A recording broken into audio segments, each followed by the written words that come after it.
y'all, what's up? Welcome back to Books and Boarding Passes. If you're new here, my name is Taylor and today I'm going to be doing a food review of Orlando's Universal Studios. Super cute today.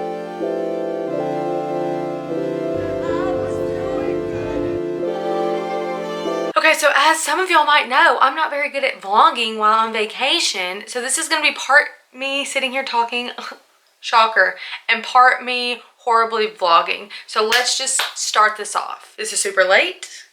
I actually went on vacation back in December 2019 and just now I'm getting around to the food part of this because I forgot to film like half of it, so I've had to do a lot of research and piece together a lot of stuff. But anyways, so my husband and I got into Orlando pretty late, so we didn't want to go ahead and buy a ticket to either one of the parks just because we didn't think it would be worth it. But we were planning on still going to City Walk and eating at the Hard Rock Cafe. I know you might be like, a Hard Rock's a Hard Rock, doesn't matter where it's from, but Universal's Hard Rock has some really cool stuff that a lot of others don't. The biggest being an actual piece of the Berlin Wall. And so I just thought that would be cool. We got in super late, later than we thought, and we just were tired and didn't want to have to go through the hubbub of actually going to City Walk because we do like to stay at Cabana Bay. It's our favorite. It's our favorite because we've never stayed anywhere else, but we've stayed there multiple times for a reason. So we just thought, let's go just eat at the Galaxy Bowl restaurant. So this is the reason that we stay at Cabana Bay so much. It has a bowling alley inside the resort, and my husband loves to bowl. And I love to watch him bowl, you know what I'm saying? And so they have like a restaurant inside, so we were hoping that we'd be able to bowl. They have these great like rounded seats, like it's not one of those uncomfortable table situations like a normal bowling alley, but they were actually booked full. So I definitely recommend making reservations in advance. So we ended up just eating or getting it to go from the bar, and so we both got a beer, and then my husband got a Red Bull and vodka, nothing crazy. But I actually got I have my notes on here just so y'all know, that's why I'm looking. I actually got the sampler platter that comes with mini pretzels, cheese sauce to go with that, mozzarella sticks, sauce to go with that, and then also a different variety of wings that you can choose from. I think there's buffalo, teriyaki something, and one other. I can't remember. I got buffalo because it's wings, you know what I mean? And that comes obviously with blue cheese, ranch, whatever you want. So that's what I got. My husband got a chicken sandwich just with fries. So the sampler platter actually runs $25.99, which might seem like a lot, but let me insert the picture here and you can see these are full size orders of like mozzarella sticks, mini pretzels. It's not one of those like a triple dipper, you know, at Chili's, you know how they give you like a little portion of each. This sampler platter is like a full order of each of the wings, pretzels, and mozzarella sticks. So me personally, I think $25.99 is worth it when you're hungry. That's my favorite kind of thing is appetizers. So I'm sure a lot of y'all are like, that's super pricey, but just saying. Then my husband got a grilled chicken sandwich, super plain, just that with fries. That runs $11.99. I don't think that's bad at all, especially at a resort like this. Everyone knows you step foot in Orlando and go to any type of theme park, resort, anything like that, everything is going to be balls to the walls expensive. And so everything was great.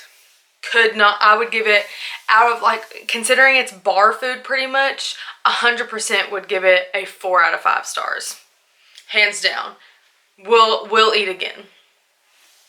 So then the next morning we headed to the parks. We actually decided this year to do 2 parks in one day. So I will be talking about kind of places in both parks. So we actually plan on getting breakfast at Starbucks, and if you've ever stayed at Cabana Bay or any resort that has Starbucks in it, you know Starbucks is hot and popping in the morning. And so I was not trying to be late because I wanted to be first in line. And so even though we had express passes, so I don't know why I was that concerned about it, but whatever. Anyways, so then we're like, oh, it's fine, we'll just go eat at Voodoo Donuts. So I'm like posting up, taking cute pictures, you know, and we go inside, and I know this is going to sound so stupid, but we thought maybe they would have some other stuff other than donuts, because like Our donut shop here is Shipley's, and Shipley's has like all kinds of stuff other than donuts that we like. We walk in there and surprise, surprise, it's only donuts. Whatever, not a big deal. Everything looked great. I do have to say, Voodoo Donuts is more of like a cakey donut. It's kind of like Hertz, is that what it's called? Donuts. It's like cakey. It's not like soft like a Krispy Kreme or a Shipley's. So just know that. So we actually ended up not eating there, so I cannot review it, but the aesthetic I live for. And so just thought I'd add that in there. Go around the parks, and my main concern was to eat at the Leaky Cauldron in the Wizarding World of Harry Potter. Because last time we went, I did not get to go. And I was disappointed. So I literally planned our entire day around eating lunch at the Leaky Cauldron, which I was able to do. So you bebop in there, walk up, take your order at all these different kind of stations, and then they give you a number. And then someone will go and seat you, which I was so glad because I have pretty decent anxiety. And so finding a place to park, sit, anything like that really can get me, one, anxious, which then gets me in a bad mood, which then will get my husband in a bad mood, of course. And so I was really grateful for that. But what we ended up doing is both getting a beer. My husband got some kind of Wizarding World light beer. I forgot what the name of it was. And then I got a Stella Artois just because I know that I like that beer and didn't want to waste money. Last year, I got a Witch's Brew or a Wizard's Brew, not knowing it was a Guinness at like 9 o'clock in the morning after riding a whole bunch of those like VR rides. Not a good combination.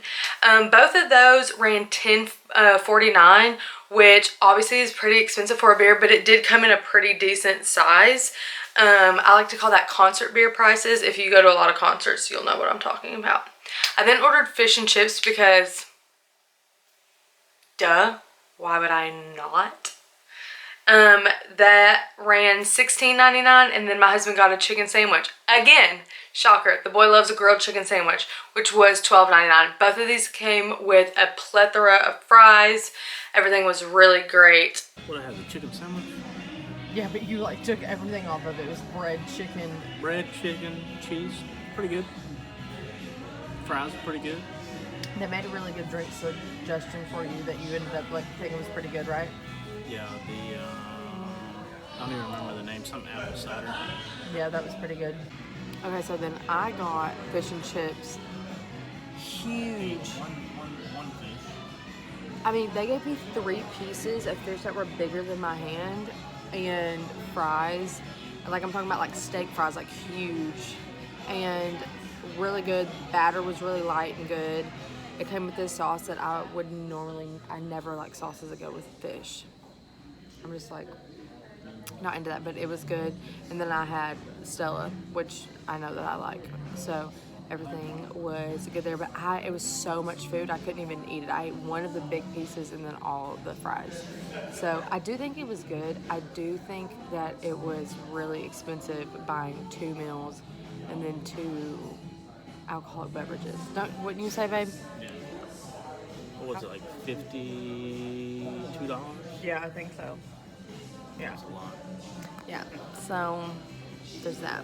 But we're doing a review of that while we're in another restaurant. Just made me realize that. So when we're done here, I'll let you know what we think of that. I did so much research on where to eat because I love planning. That's like half of the fun of going on vacation for me is like the planning part, especially when you're talking about Orlando because there's so much you can plan. And I was so excited that there was a new restaurant, Big Fire, that had just opened. I loved the concept. I watched some reviews. I won't lie, the reviews I watched were hit or miss, but a lot of them hit or miss. I guess they never miss, huh? You got a boyfriend, I bet he does he kiss you. But a lot of them were brand new, so it's just kind of like, by the time we get there, I thought the kinks would have been worked out. And man, was I wrong. I'll get into the review later, but let me go ahead and tell y'all what we ordered. So we started out with an appetizer of the Artichoke Oven-Roasted Dip. That was $10 even.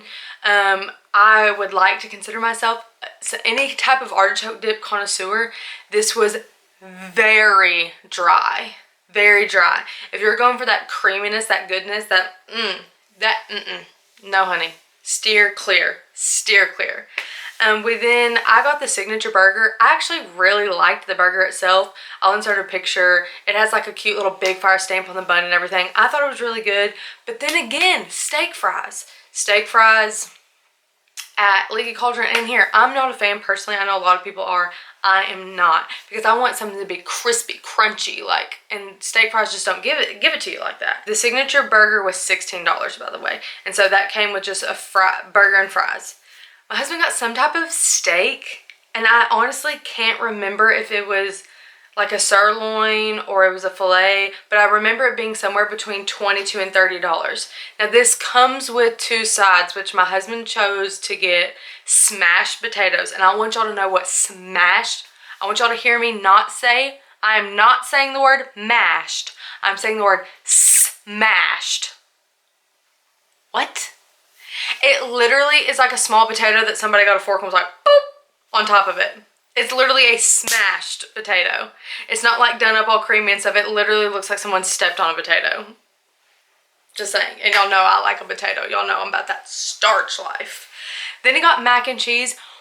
Why my husband gets mac and cheese at restaurants to this day, I do not understand. And you'll see more in my Disney food review vlog. My husband wants like Velveeta creamy mac and cheese, and he thinks he's gonna get that at restaurants when most restaurants do baked mac and cheese.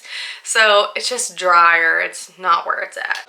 Okay, remember the last clip y'all just watched where we were in Big Fire reviewing Leaky Cauldron and we had great things to say? No bueno. No bueno. Big flop. Our total for our bill was $102 with tip. I got like the gourmet burger thing. He got Steak. We both got an alcoholic beverage. Yeah. We got mac and cheese and the like smashed potatoes, and I got fries. Again, huge steak fries, but whatever. We're not good. Let's just talk about the positives because there's so few. I liked the burger. He didn't. Yeah, it wasn't that good. And I liked my drink. I got some kind of raspberry thing, but like they're a steak place, I'm pretty sure. But like they barely had any glasses of wine. You had to buy like the whole bottle. And yeah, don't recommend. I think we gave like 2 out of 5 stars, I would say. What would you say Leaky Cauldron is? Like probably 3.5. 4. 3.5, 2.5 stars for twice as much money. So don't recommend. Our waitress was pretty great. Oh yeah, and we got some kind of what was our dessert? It was like a chocolate cake or some kind of brownie with ice cream on top of it, kind of like a molten lava thing that you get at Chili's. But the only thing is that the ice cream was like bourbon ice cream, and then the brownie / cake thing was like trash, right? Like we didn't eat it. It was bad, so don't go there. That's our review. Okay, so as you can tell, my entire food review for Universal this time definitely went from best to worst. It just like, as the day went on, just like, not great. So we are not planning on going back this year, 2020, but we are planning on going for 2021. The reason for that is it's actually Walt Disney World's 50th anniversary in October, so we'll be there for that. We'll also be able to catch Halloween season because it will be October, which I cannot be more pumped for at both, because I mean, I've heard that it is like the real deal at Universal for Halloween. And then also that's when I think the Wine and Food Festival is going on also. So I don't know if because it'll be the anniversary, they're gonna kind of, that'll get messed up. I don't know, but I'm really excited. Unless there's something new that opens, I definitely want to try, I've heard of course Bubba Gumps is good. My husband likes some of that food. I like shrimp. The Mexican restaurant there I've heard is really, really good also. And I kind of want to try those very, very much. I've heard the food at that like chocolate factory place isn't that great, but I'd like to get some desserts there, but we will just have to see. I also think that we might stay maybe next time at one of the Lowe's resorts, which I've heard some of the restaurants inside of them are really great, and so be looking forward to that. I also will have a link in the description for my Disney World food review vlog, and so go check that out. I also am sporting my good old Harry Potter shirt. I actually have this on my Etsy. I'll insert pictures here. I can do this in any house, but I really love doing hybrid house because I'm a proud Slitherpuff, and I am a true through and through Slitherpuff, like 50-50, no joke. And so that's it for today. Let me know if you've eaten at any of these restaurants and what you thought about them, or if you have reviews on what you think we should eat next time we are at Universal Studios Orlando. I would greatly appreciate it, because let me tell you, like, the planning and the food is all I'm here for. Like, I'm literally just here to eat. So I would greatly, greatly appreciate it. I also will have all my social media links in the description: Instagram, Twitter, Goodreads, all that fun stuff. Give this video a thumbs up if you liked it. Give it a thumbs down if you didn't. Express yourself. That's what we're all about here at Books and Boarding Passes. And that's it for today, guys. I want to hear your feedback down below, okay? Please let me know where I need to eat next time I'm in City Walk or Universal or whatever, or at any of the resorts. All right, until next time. See you later, guys. Don't forget to do what you dig. Bye.